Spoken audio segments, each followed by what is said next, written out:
দানবীর জনাব ইমরান হোসেন আজাদ ভাই, আপনারা জানলে খুশি। মানুষের প্রতিটা মানুষের অন্তরে মানুষের উপকারের জন্য আপনাদেরকে গাছ দিয়ে দিব। আপনারা রাস্তাটা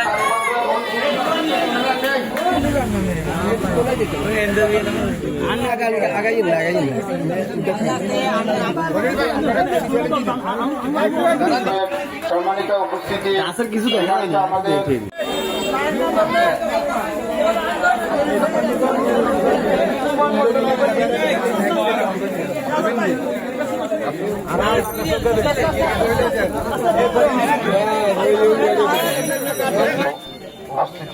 জনতা